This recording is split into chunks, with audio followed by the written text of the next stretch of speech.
is Mark Allen Lovewell, in case you don't recognize this salty character. And this is Molly Conole.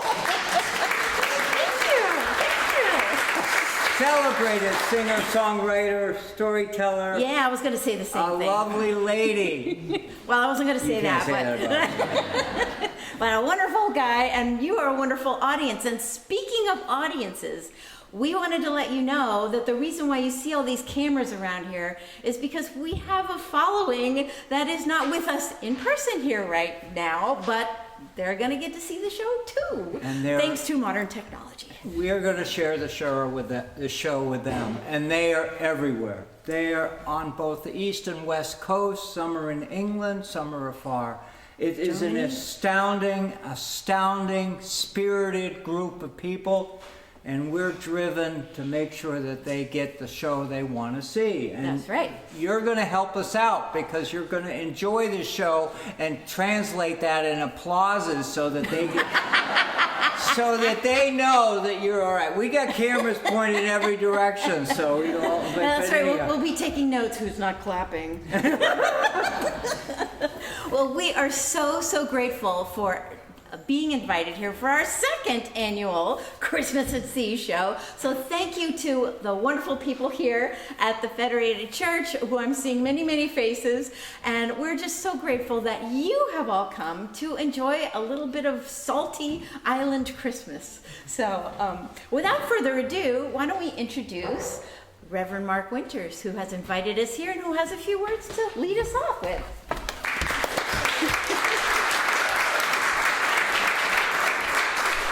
Thank you so much, Mark and Molly. It is, as I was just told, my name is Mark Winters. I get to be the pastor here at the Federated Church of Martha's Vineyard.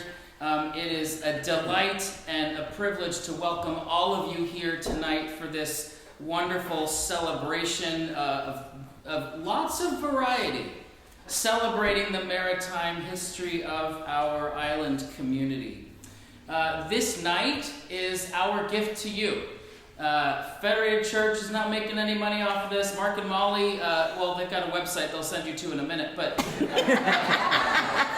this is our gift to you, to the community that we love, to the community that we know and we love to celebrate in poetry and art and music, and it is absolutely a joy to be with you tonight. If you're not familiar with our physical space, we do have restrooms in the building across the courtyard there, so you're welcome to avail yourselves of those if you wish. If you're watching later online, I'm sorry, you'll have to find the bathroom on your own. But I have faith in you. There is also a reception afterwards with some munchies where you can engage in conversation with one another, thank our wonderful talent this evening, and enjoy some fellowship. Again, apologies if you're watching this online later. Nevertheless, somebody wise once said, "He who sings prays twice." We definitely believe here at the Federated Church that music is a central aspect of our spiritual expression, and we are so pleased to be honoring that tonight in this celebration. So thank you for being here. May God bless this time of singing, even if there's some saltiness. We're all right with that. It's okay. Welcome. Glad to have you here. Thank you.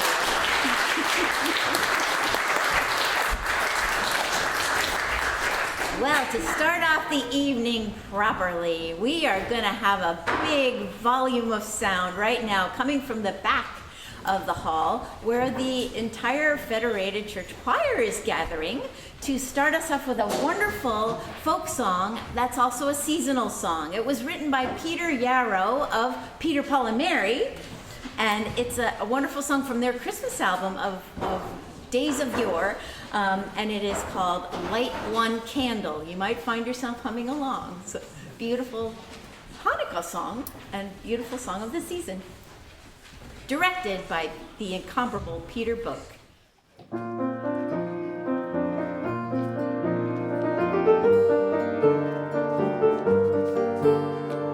Light one candle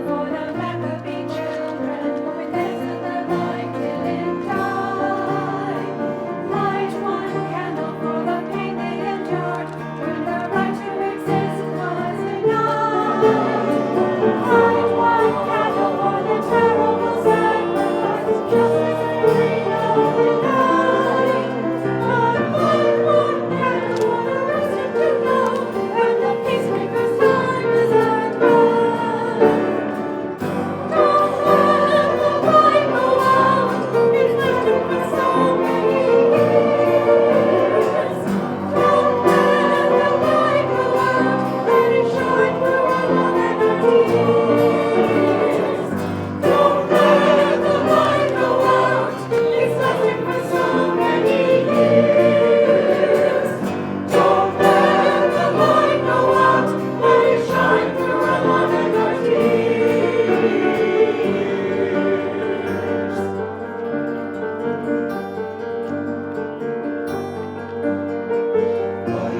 A wonderful way to start, a wonderful message, and a beautiful sound. Thank you so much.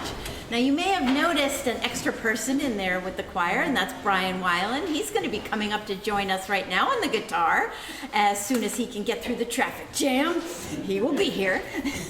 And we have another special guest joining us for this next song, Jessica Sanseverino, wonderful soprano, who joined us in last year's Christmas at Sea, so she's back, yay! And sadly, in your program, you will see that Jenny Friedman was supposed to be joining us for this song, and sadly, she is home because a family member has gotten sick, so she's had to stay home. So we're very sorry, we're missing her. She is missing being here too, so we will carry on as best we can because the show must go on, so we will do that. And this is one of our favorite songs, right, isn't it? Oh man, it's a lot of people's favorite songs, but yours too. That's right. There you go. Yeah. All right.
Christmas at Sea without a few maritime tales. So we are going to start off with the first one with this tall tale teller. As you look around you and you look at this building, it's an astounding statement about life over 100 years ago, 150 years ago, 200 years ago. We all know how to build a building today. And the way they built this building that we are seated in is an amazing story by itself. For it was built by people who had a measure, had a feeling, had a thought about God, had a thought about the vastness of the universe around them, and they lived it. They lived it day to day with family members far out at sea. We are a seafaring town, and there's plenty of evidence around. And if you walk down on the waterfront, more than 150 years ago, you'd see ships that came from afar and were headed to afar. We were more closely related and connected to the island of Nantucket than we are today to Woods Hole. The stories of the whaling industry, this whaling, the lives of young people, it's a story that is rich and contributes to the life that you and I have here today. Imagine yourselves 150 years ago, before the Civil War, being invited to a cocktail party, a Christmas party on Nantucket, and you went to the party. And you saw your friends, and you saw fellows, and you saw fellow captains of whaling ships. And they were steadfastly talking to each other as though they hadn't seen each other for a long time. And they were having a good time. And you know how to have a good time at a Christmas party. And they were having a good time. And they told and shared stories, and they knew one important fact, that if a year from now at Christmas time, they'd all be on their ships afar in the Pacific Ocean. So those captives, they looked at each other and they said, let's get together for Christmas a year from now. Now, mind you, they did not have any iPhones. They did not have any internet. They did not have any GPS. They had just barely learned about longitude and how to measure longitude, and they knew latitude, but longitude was tough. But they were confident at that Christmas party to say, we're going to meet a year from now in the Pacific Ocean for a game. Visualize that in your own mind and the uncertainties of your world. I know people who don't even go on the ferry boat without checking on a phone with their family member on the other side. These fellas decided to go and meet. They took out their pieces of paper and they wrote down their latitude and longitude. They didn't choose to go meet at some island like on the Sandwich Islands. No. They're a little more chancy. They're going to meet in the middle of the Pacific Ocean. What kind of religion do you have with that? What kind of spiritual depth do you have Christmas time to go make that commitment, knowing that you have a crew, knowing that you have a ship? And the magical story is that a year later, they did have a Christmas scam. Thank you. That's amazing.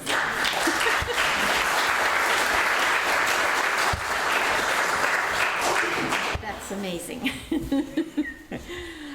All right. Well, speaking of being across the ocean, this next song actually sounds like it comes from across the ocean, but it comes from right in our own neighborhood because Brian Weiland, who's going to play it for us, he wrote it. But it sounds so beautifully reminiscent of something you might hear in the Irish Isles across the Atlantic Ocean. And he's going to play it for us on the hammered dulcimer. So that probably means you all want to swivel real quick and get a good look because it's really, really cool.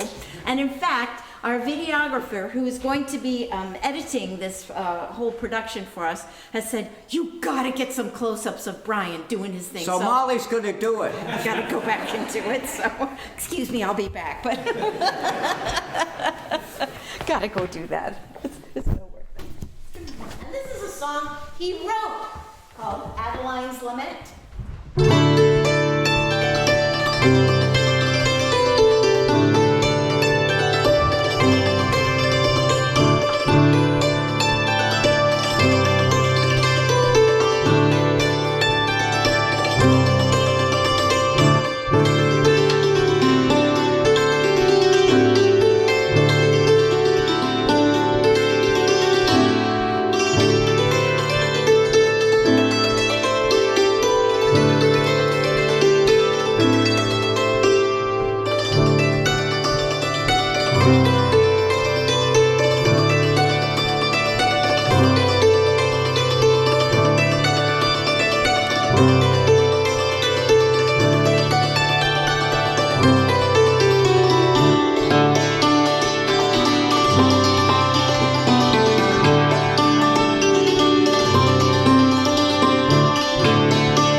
saying the same thing you all know. Awesome. That was a treasured moment. That was so treasured. Sure was. My God. Sure was. Back in here. All right, here we go. Ah, yeah, what a treat, what a treat. All right, well, it's time to get you all involved. You're not just here to sit here, you know. We are actually going to ask you to sing along to a nice carol, our first one we're going to ask you to sing along to, and that's Away in a Manger. You'll find the words in the back of your program. We are going to sing 3 verses, but in between verses 2 and 3, there's going to be a little bit of an instrumental break. So just hold off verse 3 till we get through that. But have fun. Here we go.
This is fun.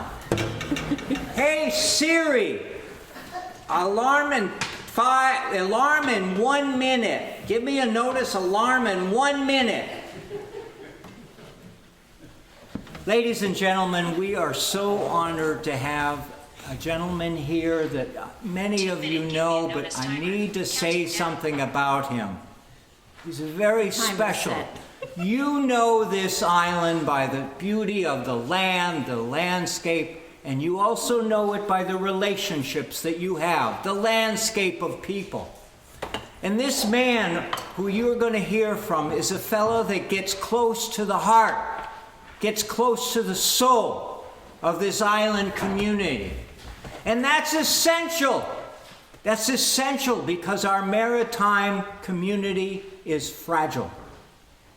It is so precious.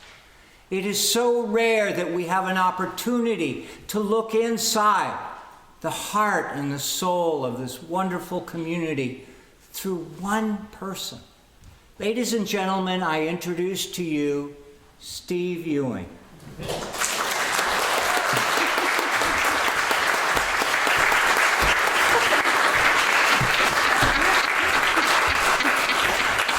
Good evening. Thanks for being here. Thanks for having me. It's lovely. Nice crowd. A lot of red out there. Very festive. It's good. Is this light work? I wonder. I brought one if it doesn't. Excuse me. I had my eye operated on a week ago. This one over here, and I think I can see. What I'm looking at. It's like the left eye. I could do a flashlight for you if you need. Well, You were going to just say that. I brought my own. Thank you. Anyway, okay. I'm a dock builder. I live in Edgartown. In fact, the reason I live in Edgartown is so I can work on the water, mostly shellfish. When you grow up here on the island, when I grew up in the 50s and the 60s, nobody had any money. We couldn't afford to go off island, never mind Nantucket. I've been there once. Anyway, so we had to do whatever we could do to get by. Shingle houses, bait tubs, for codfish. And in my case, I learned you can make money scalloping in the wintertime, so that's one thing everybody did. When the fall started, October 1st, the family season starts, and November 1st, the commercial started. All the people would take their vacations if they could for the first 2 weeks of November. And you'd be out there with you throwing your dredges overboard over by a flat or somewhere in Cape Pogue Pond. You'd be passing by the fire chief or the police chief or, the postmaster, whoever. You get out there in the morning to get what we call Edgartown gold. And that was the shellfish dollar circulates 7 times the tourist dollar. And in the dead of winter, when there ain't a hell of a lot else, excuse me, Lord, that shellfish dollar sure means a lot. So I wanted to talk a little bit about scalloping. I wanted to start by reading a short poem I wrote about a scalloper, one of my heroes, a guy that lived right over down the street a bit, Oscar Pease. His dad had a catboat built by Manuel Roberts right down the street. Everything happens in a pretty small circle around here, And Manuel Schwartz Roberts built the catboat for Oscar Pease over 100 years ago, Vanity, and that boat still floats and sails and motors around the harbor in the summer. Don't go scalloping anymore, but it does sail, at least it's out there. Vanity, I saw you anchored in summer, just on the edge, outside the shoal, still shallow, off Pen Pond. Oscar and waders scratching for hogs. I've seen your stern in winter sputter while you towed for scallops, dredges draining on the rail, Oscar's back, hunched over the board, culling the last haul. Wide in southwest reindeer, the bay, it seemed, was made just for you. I followed in my small leaky skiff, towing drags, humble in your broad shadow. I watched your limit stowed as you left the pond on windy days, how you'd head north into the swell toward Cape Cod, then turn and slide down the following sea for the harbor. It seemed you steered yourself while Oscar washed you down. I sold him paint each spring to coat your bottom, Kirby red from New Bedford. You looked so proud, launched fresh painted, your doghouse hatch, top hat cocked. Later, I saw Oscar in the hospital before he died. We chatted. He seemed fine, but then he drifted off. Steve Gentle passed you on, rebuilt and back afloat with spars and sail instead of drags. You look so sharp, so new and light. It's good to see you gut up in your summer rig, as if the wind was made to push you right along. So anyway, Oscar was out there in Cape Poe scalloping. I was following out there behind him in my little leaky boat. We had other names for them in those days, but they did leak like corn baskets, you know. There was a whole gang out there, like I said, but the whole town would gather and get together for the scallop season. I see a few scallopers in the room here. They know what I'm talking about, and you all do too if you like to eat them. Milton Jeffers, who lived down on Pine Street, he'd get geared up. He'd get all his rings, his scallop rings. He was a local welder. You know, he had chickens running around in the yard, and he knew where everything was in these huge piles of scrap steel, you know. So you'd show up over there, or maybe a little further down the street, you might see Octy Thomas, and once Milton made your dredges for you, Octy would hang the net, you know, and on like that, you know. There was two kinds of boats that would go out. Everybody went, husbands and wives and, you know, sons and daughters, and anybody that could get a license really would go. But there was the bigger boats, like and they were all wood when I was young. All the boats were wood, no plastic boats, no fiberglass, none of that. Well, maybe one. But anyway, you know, there was the cat boats, which were kind of dying out, but there was still quite a few of them, maybe a third of the fleet. Then another big chunk of the fleet were the bass boats, and most of those were built in Vineyard Haven, Bert's Boatyard, you know. And they were beautiful boats too. They were made for fishing in the rips, you know, more taking people in the summer out bass fishing. But in the wintertime, they get geared up for scalloping. And then there was the mosquito fleet, they called them, the small guys. And they were small in size, and I think they named them the mosquito fleet because they were the ones that had the outboard engines that sounded like mosquitoes. You know? I mean, in the old days, you used to row out there or sail out there and scallop that way too, you know. And but you know, you'd see the mosquito fleet. Sometimes they'd store their boat down on Collins Beach, or they'd be cohogging with it all summer. But you know, mid-October, you see them pulled up, flipped over on the beach. Everybody's, you know, pounding caulking into the seams, or spreading pine tar and plywood on them, and slapping whatever kind of paint they could on them. The Jackson family, mostly related to Levi, you know, that guy that won the Carnegie Medal for saving the people on the Murdy Crowley, you know.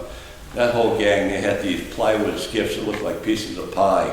And they were painted with whatever color paint they had, you know, left over from whatever they were working on, you know, so there'd be a blue one or half blue, half something else, and, you know, and they were great. These were great boats. The boats would leak pretty bad, leak like corn baskets, like I say, some of the small ones. And, you know, of course, the guy would usually stand behind the culling board with the motor, and if he went with his wife, she'd be in front of the culling board doing the culling, and she'd be sitting on a bucket. And when she wasn't sitting on the bucket, she'd be standing culling. And when she wasn't standing culling, she'd be bailing with the bucket. If she wasn't bailing with the bucket, she'd be peeing in the bucket. Anyway, and then the shucking sheds would open up, and you know, there were all kinds of shucking sheds. We've always had a little shucking shed at our place, and anyway, and the big ones too.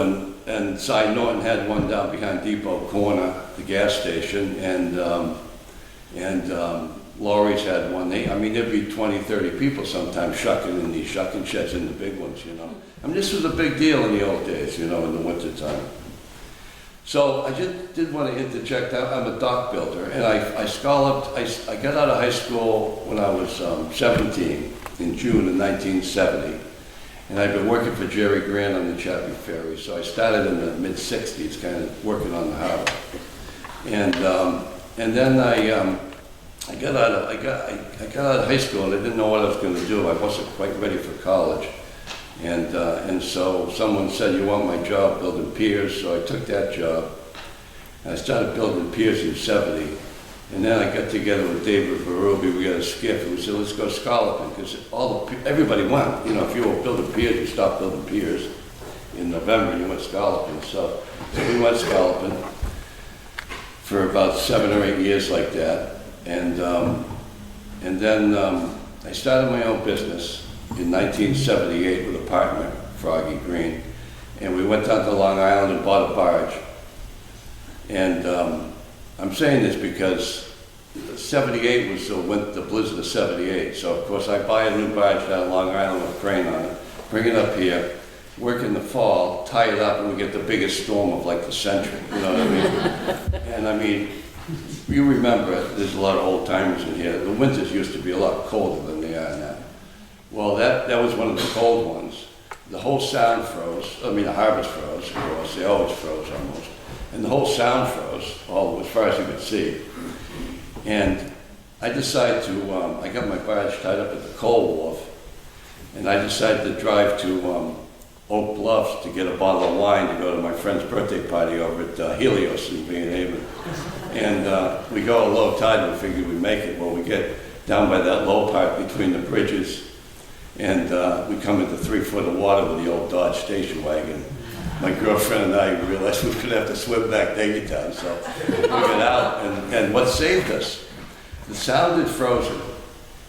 Just giving you a sense of the winters in the old days, what you deal with, scalloping and dock building and everything else. The sound had frozen, and what kept the sound, the Nantucket Sound, from washing over Beach Road with the northeast wind blowing like 90 and the snow blowing, was all the ice piled up like a big seawall. So the waves would come in and you could see the spray, and the pond was up to the road on the other side, Central Kentucky. But they had just built the bike path, so we were hugging along the guardrail. And we crawled basically back to the bend in the road on the guardrail. We never made it to the party in Green Haven. But it turns out we were the last car through because there was a highway department guy there. And he said, what are you doing out here, you know? Trying to get home, you know? So after a quick stop at the rigger, I went down to check the gear, which is what you do every night in the wintertime when it's blowing. And I mean, when you have a dock business, it's like you have a family, you know, you're checking out there every night, year round, you know, you're checking something. And I put my waders on because I knew the tide was going to be pretty high. And I walked onto the coal wharf, and it was up to my waist down on Dock Street in the coal wharf. And the barge is tied up, you know, brand new, well, not brand new, we built it, bought it used, but there it is, up in the air. I could have floated it up the street, I really could have. Just up on the slides, out in the air like that. And the whole harbor was just rising like this, up and down, you know? And all the ice in the sound had blown in and clogged the harbor. And it was quite a sight, I'll tell you. I'll never forget that night. But anyway, I think the scalloping was good after that. It blew a lot of the grass off the flats and stuff, so you could get it a little easier. You know, I made a few notes here and everything about that, but I just wanted to read another poem, I guess. Let you go. So, I've got one here called, How Was Your Winter? As the last of the post office pile of absurd snow trickles away into spring's catch basin, revealing parking spaces hidden for months, our local Matterhorn, this was back in 2015, they asked me to read poems at town meeting, you know, so I started doing that sometime, probably around then, maybe a little before, I forget it. Our local Matterhorn of frozen soot that looked so magically fresh and frosty white as it grew to its epic proportion. I asked, how was your winter? As the first rays of holiday weekend sun warmed the grocery store lot, Passover and Easter shepherd in our 48 hours of false New England's seacoast springtime hope. We gather and share in our homes and places of meeting stories of a mighty suffering, wet wearing our bleeding winter badges as if we had trudged from the Arctic with George Fred Tilton or some crazy, intrepid, frozen-faced English explorer. And so I asked, how was your winter? And you looking at me like I just got off the ferry from New York remark, the 2+ weeks I was away on vacation were beyond mortal description. You have no idea what we went through. The onslaught was relentless. And I say, gone are the days I would stand in leaky duct tape boots, culling the last haul, with punctured gloves and wet hands, struggling to light the soggy, non-filtered cigarette in the stiffening breeze. Gone are my days of breaking ice. We used to have to break ice. You know, the pond would freeze, solid. And so you knew where the scallops were. All you had to do was get to them. And so you'd take your skiffs, these wooden skiffs out there, and the ice would tear them up, but you didn't care. You had to get the scallops. And you'd make a path to them, and you got to them. And of course, once you started going back and forth in a little circle on each end, you could just do it. You know, you didn't have to set a buoy or have a bearing because the ice stayed open for you, you know. Breaking ice in the thick white salt slush of January, alone or with a mate, deep inside Cape Pogue's scarlet belly of a bay, scraping dinner, scraping rent, hauling my mortgage up off the scrubby bottom to sort on the culling board of my flimsy sinking skiff. Gone are the days the sound would freeze. Walking hard, mid-December gales would screech their claws across the frozen sheet to pile blocks like small cars along the waste of beach. All the piers would jack. The ferry wouldn't run for days. How was your winter? And I would say, gone are the days of Mrs. Robichaud, my first grade teacher, at 98, the last of that stalwart bunch of Sawyer, Golding, Medeiros, Adams, Fisher, Hill, and Hayes, and sweet Nurse Brown. Gone is the last brick of the old school where they helped shape and heal so many of us here tonight. Replaced with new bricks to house new books, new teachers will use to grow our kids, and on and on. Gone are the days of Robert Carroll, the colorful character that prowled and loved this town bigger than life for all of his 90 years, leaving us with a new expression, raunchier than a Bob Carroll funeral. Gone are the days of old man Sandy Fisher scratching cohogs and lottery tickets for 98 odd years, while his "How You Hitting 'Em" echoes off the flats and off the edges of the salt ponds where the shellfish that he didn't catch still linger. How was your winter? And I say, gone are the days of friends and family that laid down into our long dark night. They won't complain about summer's heat and snarls of sweltering traffic that lurk around spring's awkward island curve, reminding us to long for what we have, not all we think we need. How was your winter? Just fine, thanks.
don't know.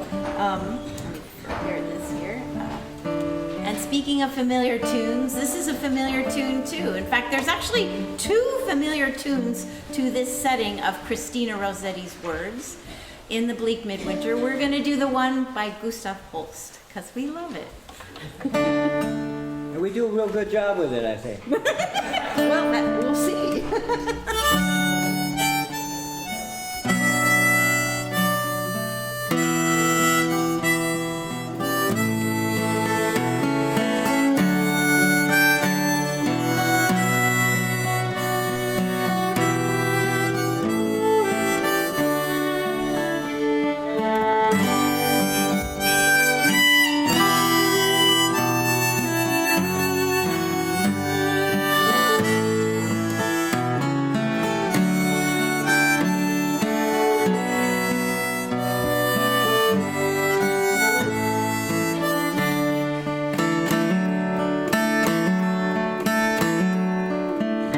In the bleak midwinter, frosty windy morn, earth stood hard and iron, water like a stone. Snow had fallen, snow on snow, snow on snow. In the bleak midwinter, long, long ago. Our God, heaven cannot hold him, nor earth sustain. Heaven and earth shall flee away when he comes to reign.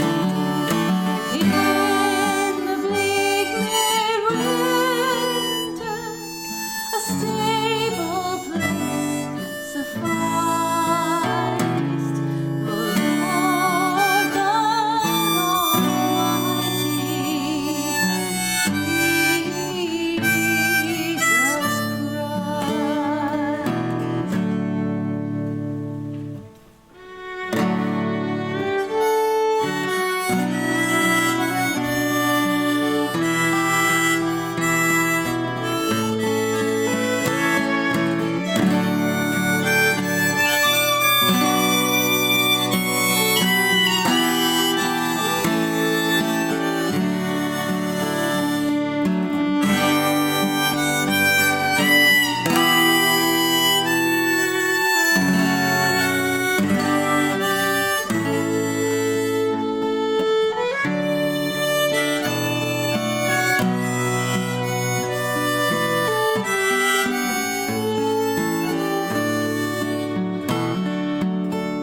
What can I give him for as I am? If I were a fisherman, I would bring my cash. If I were a captain, I would bring my ship. Yet what can I give him? Give him my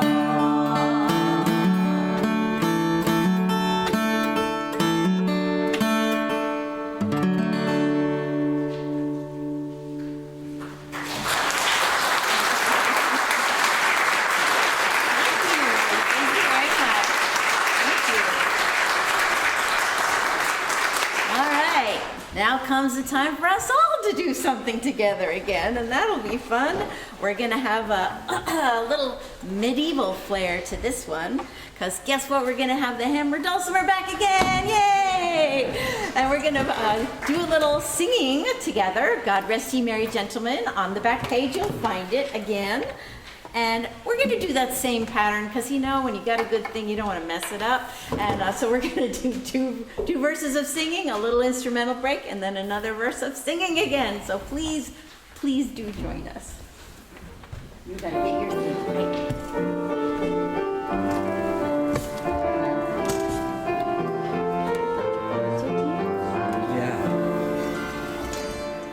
God rest ye merry gentlemen, and nothing you can say. Remember Christ our Savior was born on Christmas Day. To save us all from sin and sorrow, we were on His way. Oh, tidings of comfort and joy, comfort and joy.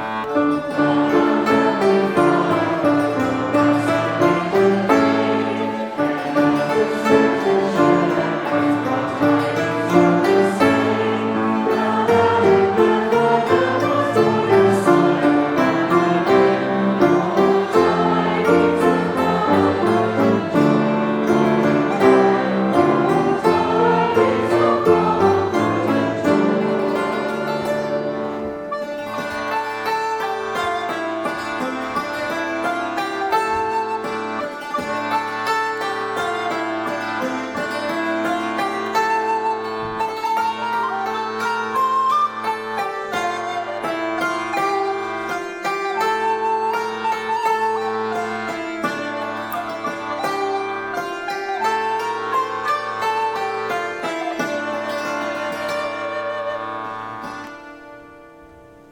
Now to the Lord sing praises, all you within this place, and in true love and fellowship each other now embrace.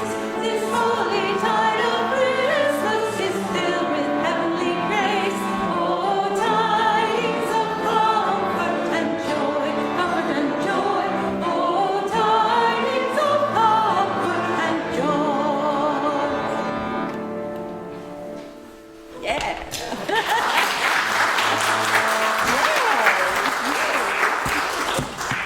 Ready for another story? Oh, this is you. This is my part. This is you. This is me. Oh, This is oh you. my God, this is good. Hey Siri, give me a 1-minute warning.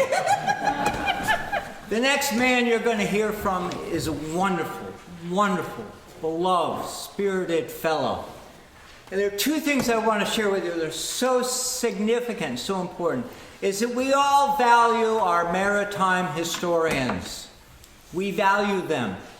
They are an amazing group of historians because they gather all kinds of important information about us, about where we as a maritime community have come from.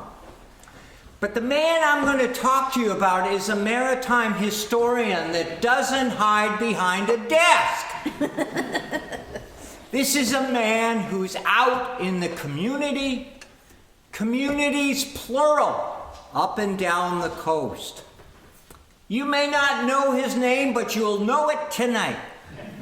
For his story is an astounding story. Do you all remember when the Charles W. Morgan, the whale ship, came to Martha's Vineyard a few years ago? Raise your hand, be proud. What an astounding vessel she was. What she is. The last whale ship of the world, when there were thousands of whale ships. And, it's not enough just to say that Matthew's father wrote a book about the Charles W. Morgan. It's not enough to say that. For what Matthew did was he brought her here. Now he'll dispute that with me and his friends, but I can say to you right here in front of every one of you that Matthew Stackpole brought the Morgan to Martha's Vineyard. What an amazing story for you to tell your grandchildren, for you to tell family members who come and visit, that the Charles W. Morgan, now Matthew won't tell you this, but the Charles W. Morgan has more heritage, more history tied to the town of Edgartown than Mystic Seaport. But that's okay, because Mystic Seaport is taking care of her, and that's okay too. So please give Matthew a warm greeting, because he is such a treasure, not just for you, but for your children and your grandchildren, because the stories he tells about our past are alive today. Matthew.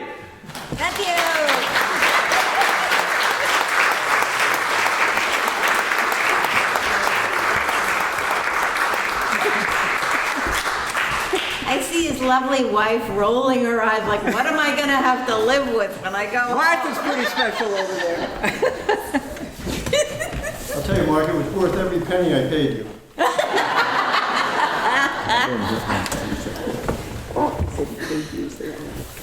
Martha, we need to get one of these at home. It's a pretty great view, and how wonderful to look out and see all of you out there in the audience, and some of you indeed willing to admit to being my friends in public. It's great to be a part of this community, and I would like to add just one little story about Steve Ewing. It's not part of my prepared remarks, but Steve, first of all, he's already done it, but he'll continue to do it. What he's doing with his poetry is he's saving the soul of this island through his perspective and his memories. And he hasn't told all the stories because I think the statute of limitations prevents some of them. But people in years ahead will be able to have a sense of the soul of this island because of Steve Ewing. And so we're lucky ones.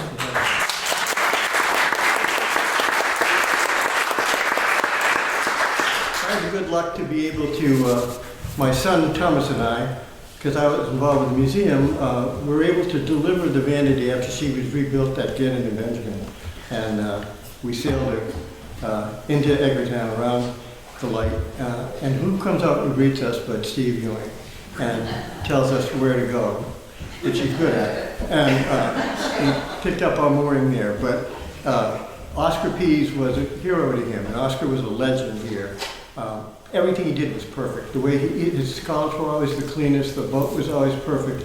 It's wonderful that she's been preserved and that the museum is still sailing her, because the best thing to keep a boat alive is to have it be sailing. But Steve told me a story once about how when Oscar got older, he didn't go, he used to buy all his paint, as Steve said earlier, at Kirby's over in New Bedford, which is still there, by the way, and still a great place to buy paint. Steve said he came back one year with a couple of gallons like he was supposed to, and Oscar asked him what it cost, and I don't know, maybe it was $15 a gallon, I don't remember, but that was appalling to Oscar because he was used to paying $2. And to have this, or whatever the number was, to have the price go up so much just drove him crazy. But Steve didn't stop buying paint for Oscar every year. What he did stop was he stopped telling him the price. So. Well, Mark gave me some wonderful, thank you Mark, gave me some wonderful things to talk about. He said, let's have a maritime story. And what I thought was, I'll tell a maritime story about the Charles W. Morgan because she is so connected to Martha's Vineyard. I didn't know what he was going to say. This is a book my dad wrote in 1965 called The Charles W. Morgan. So everything I'm going to tell you has come from this book, so you know it's accurate, as opposed to me making it up.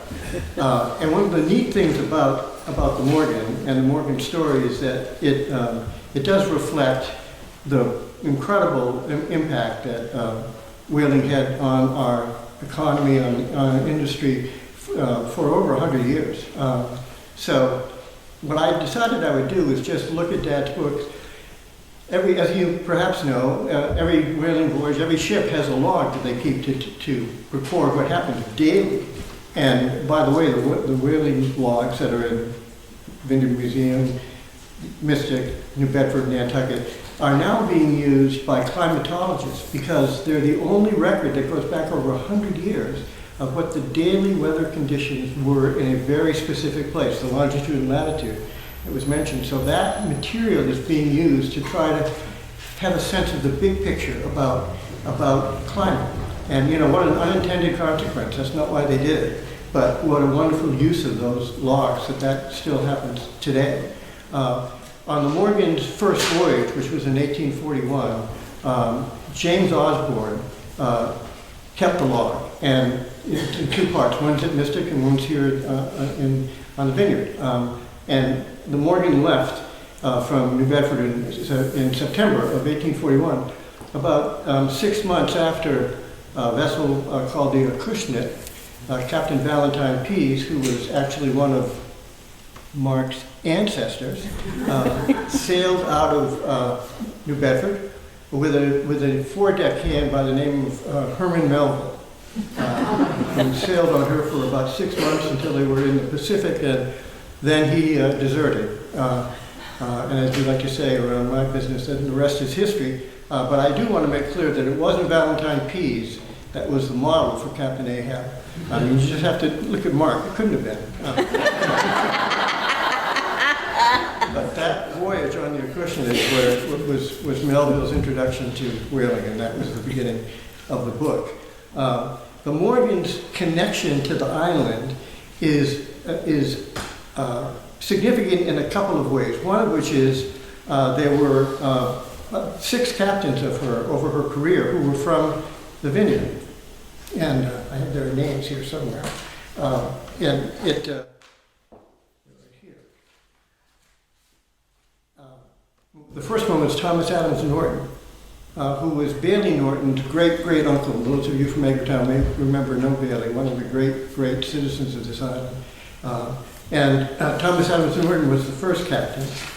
The other ones were Tristram Ripley, Thomas Fisher, George Athearn, James Earl, who was her captain on 7 voyages of the 37 that she made, and Benjamin Cleveland, and lastly, when she was in port, the famous George Fred Tilton when she was at Colonel Green. So there's that Vineyard connection. And what I thought would be interesting, because we're talking about Christmas at sea, I thought it would be interesting to see that voyage lasted 3 years, 3 months, and 27 days. It would be interesting to see where she was on Christmas during the voyage. And as was pointed out earlier, there was an incident where 3 whale ships ahead of time, this is done a couple of times, but there were 3 whale ships that agreed that they would like to celebrate Christmas, and they decided to do it in Norfolk Island, which is off of Australia, and they certainly did do that. The Morgan was not one of those vessels, although she did go to Norfolk Island. And Norfolk Island, by the way, is an interesting place. It's where the British government moved the descendants, some of the descendants of Fletcher Christian, who led the mutiny on the Bounty, and moved to Pitcairn Island. And they had fights, and many of them died, but it was an island. This doesn't apply to the Vineyard. It was an island where there was a lot of inbreeding. And because of that, the British took some of the people off and brought them to Norfolk Island. And one of the people who moved there was George Christian, a grandson of Fletcher Christian, and he served on the Morgan on 7 different voyages as mate. My father wrote, he said he was never willing to go as captain, but he was willing to go as mate.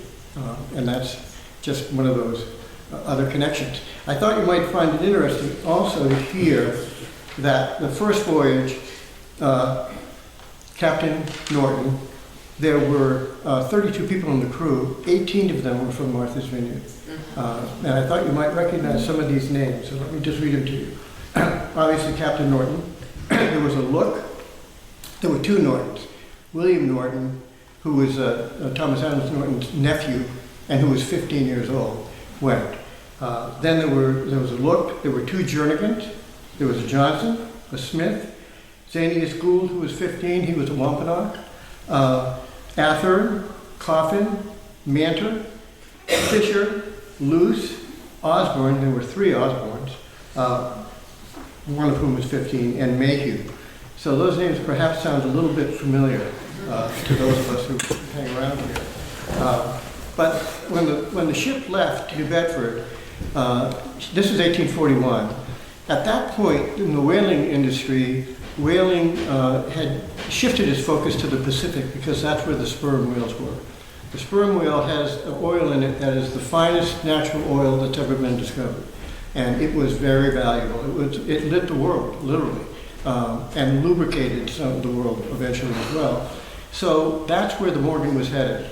So she left New Bedford on September 6th and sailed 2,700 miles to Cape Horn and made her way around Cape Horn. And one of the things that I did was, from my dad's book, I again tried to get some things from James Osborne's log. And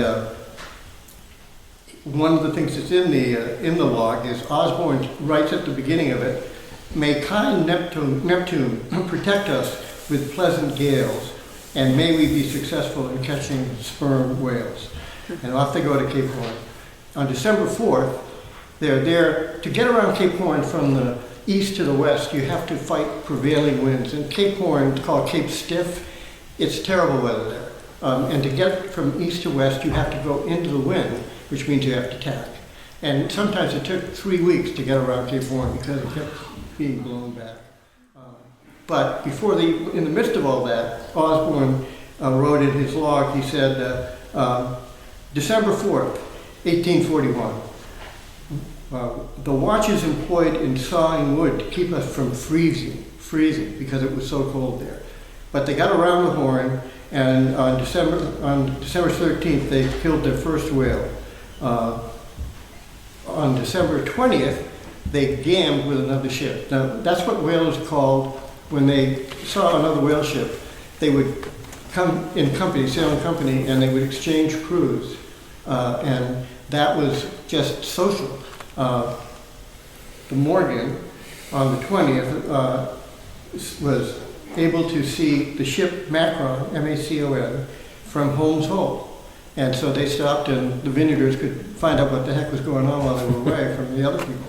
But here they are, on the other side, just around the very bottom of the world, and they connect as people from the same island.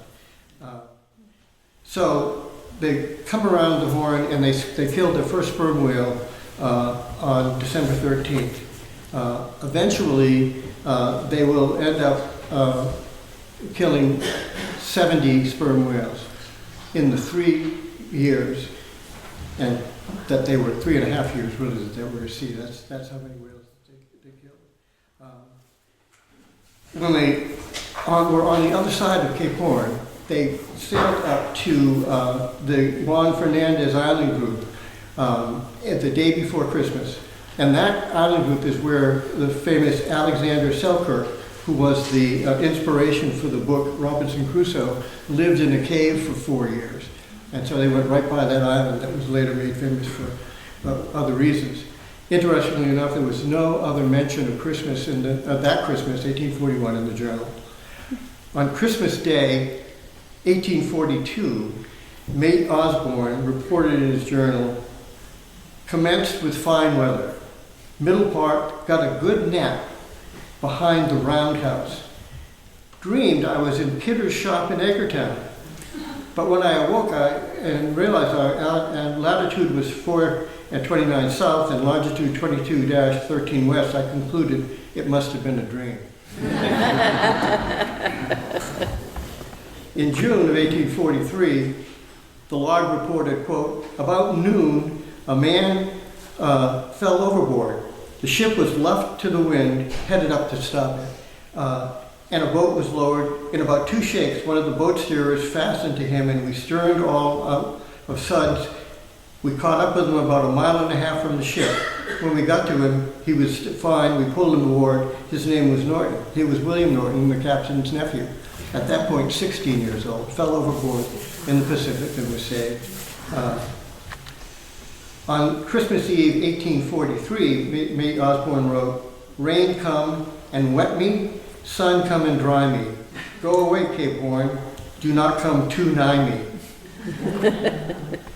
On August 18th, the Morgan left from Monterey, California, bound for home. Again, now she has to make another 2,700 miles to get to the Horn before she can do the other 2,700 to go back to New Bedford.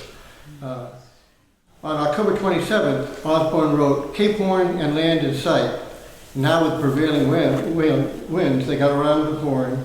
On December 12th, they took apart the try-works. The try-works were the brickworks where they had kettles where they rendered the oil on the ship. And that was the final act that the crew did to say that the voyage was over. The captains wanted them to keep the try-works going until they were very near home, just in case they stumbled across another whale, in case you're wondering why they were out there. Again, there was no mention of Christmas Day, but on January 2nd, 1845, she arrived back in New Bedford, completing that voyage 3 years, 3 months, and 27 days, having taken 59 sperm whales and 11 of another species. Captain Norton retired after that voyage. Captain Norton had been the captain of 2 other Charles W. Morgan ships before as a successful captain. He was given this brand new ship as a reward for his fine seamanship. And when he came home, he and his wife had another son, and they named him Thomas Morgan Norton. And I asked Bailey, I said, "Bailey, is Morgan a family name?" And he said, "No." He said he named him after the ship.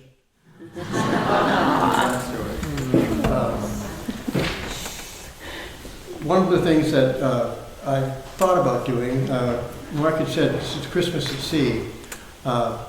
2 things about that. One is that when you're on a ship, and particularly when you're on a whale ship, the captain was the god. He was the one in charge of everything. Can I say that from up here? He was in charge and controlled everybody's life. And I talked to a fellow of our generation, Steve, who was an officer on Exxon tankers. And I said, "Were you ever at sea on Christmas?" And he said, "Yeah, several times." I said, "Well, how was it?" And he said, "Well, it all depended on the captain." And I said, "Well, things haven't changed, haven't they?" That's the way it went. But one, inspired by Steve being here, there is a poem that I find pretty moving. I'm going to read it to you. I hope I can get through it. I do pretty well till I get to the end. But it's by a fellow named Robert Louis Stevenson, who wrote Treasure Island and Kidnapped and other things. He was from Scotland originally, and his family were engineers who had built all the large lighthouses that surround Scotland. And the name of this particular poem I thought was appropriate given my instructions from my friend down below here. It's called Christmas at Sea.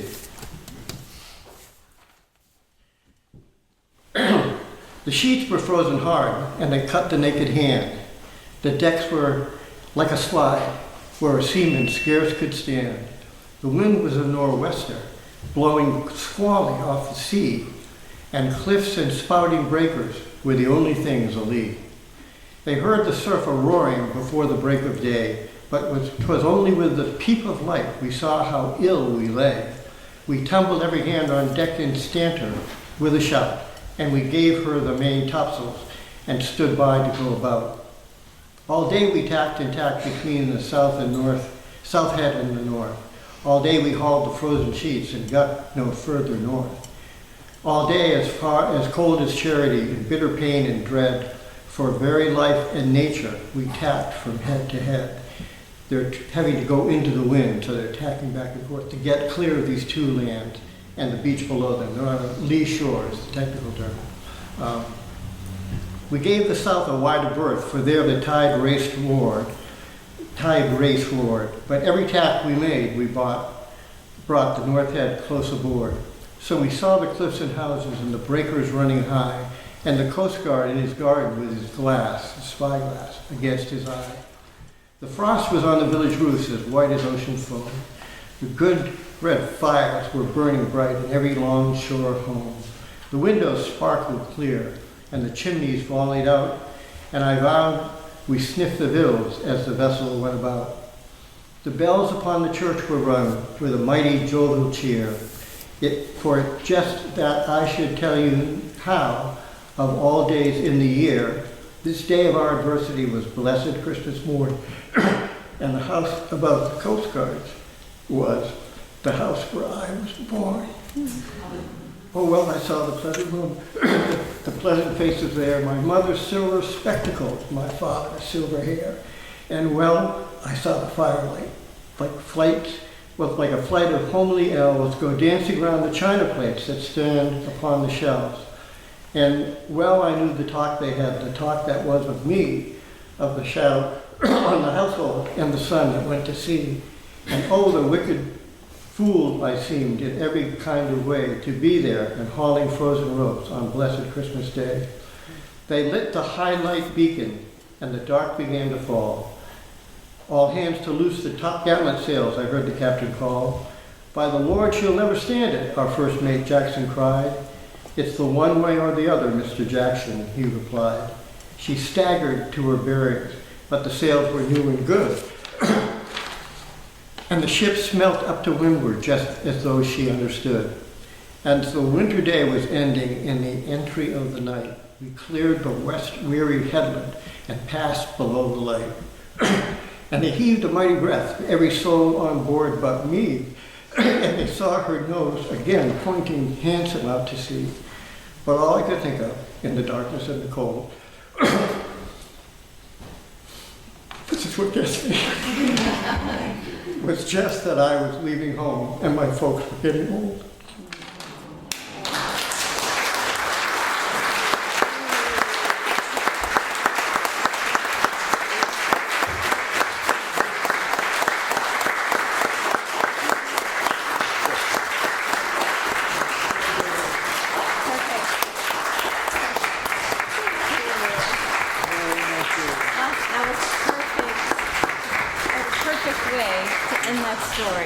Perfect way to end that story. Thank you. We have next a sublime piece. It's very short. It's like a little gem. It's supposed to be a trio, and Jenny, we miss you, but it's a lovely duet, so we're going to sing it for you anyways, aren't we? It is by Terry Roach of the Roach Sisters. So if any of you know their wonderful music, you're going to recognize maybe this song. They're a wonderful group, and it's called Star of Wonder.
Jessica, stay right here, and we're going to welcome Brian back up here too, and we're going to have also the support of the choir in the middle of this one too.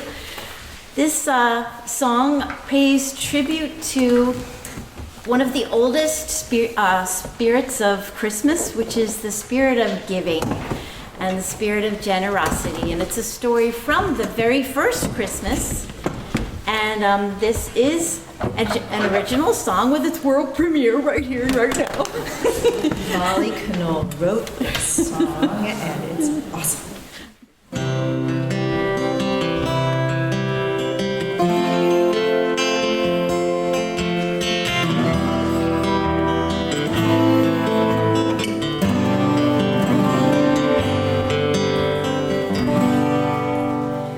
Joseph and his Mary awoke with all fright. A dream led them to safety, and a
I can't say that enough. Well, we gotta She sing wrote along for you all. There's no way to follow something so exciting like that as singing together a song of this season, Silent Night. Please join us. We're gonna do our same pattern as we did last time. A couple of verses, a little instrumental, and then ending it all together.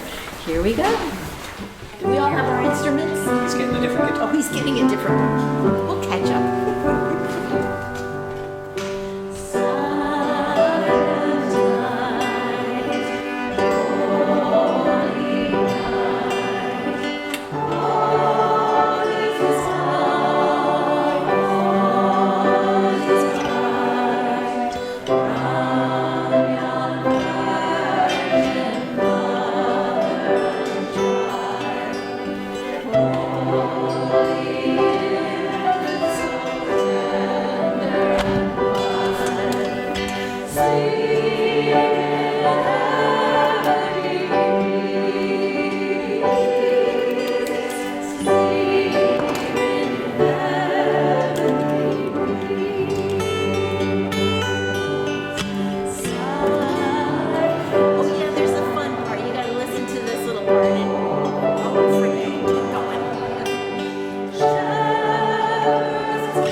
Well, the bells are tolling because we're just about ready to have our reception, and we hope that you all will join us. And in the spirit of giving, I hope you find your way over to the little table where you will find some of Mrs. Alice Tilton's chocolate caramels from her recipe that her daughter shared with me years after she would bring them faithfully every year in a little baggie for me because she knew how much I loved them. And they are so good. So please find some. I've got some with nuts, some without nuts, and they're pretty darn good. So without further ado, let us have a few closing words from Reverend Mark Winters while we listen to the lovely carillon. Yeah, I don't know if you all heard, but it was actually playing Silent Night right as we were singing Silent Night. Perfect. Don't think it was the same key, but wow. What incredible talent we've had tonight with Brian and Jessica and Steve and Matthew and Jan back there on cello helping us out as well. Peter Boak in the choir. And all of us shepherded along with Mark and Molly. You know, if you could bottle up a little bit of these two's enthusiasm and joy and sell that on your website, you'd make a million. MollyMark.com. I also want to do a shout out, not just for our performing arts, but for our visual artist, Frank Lovewell.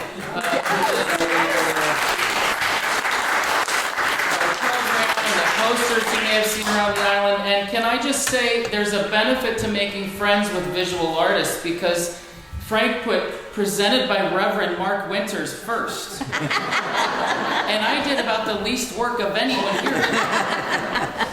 So make friends with artists. Support your local musicians. This night is possible because the community invests in storytelling, a community invests in music, supports good music education. We have a couple of music educators among us this evening and retired as well. This stuff matters. It's how we preserve the things that are most important to us, the things that tell us who we are and how we understand ourselves in the scope of history, in relationship with God, if you're a God believer, in relationship with one another and the world that we are given to live. Thank you again for coming tonight. Thank you, Mark and Molly. Merry Christmas to you all. Merry Christmas. Thank you.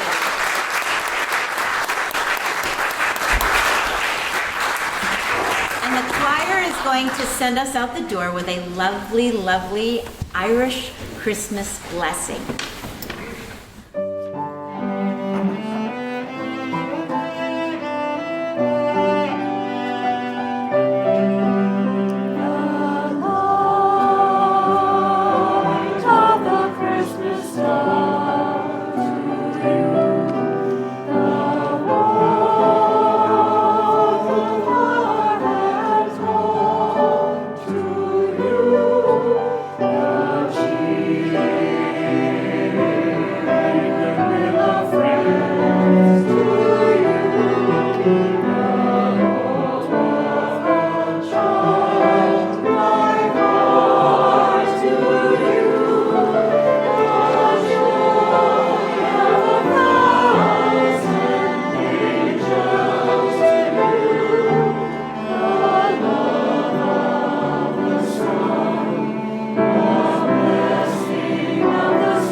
Come all young sailormen, listen to me. I'll sing you a song of the fish in the sea.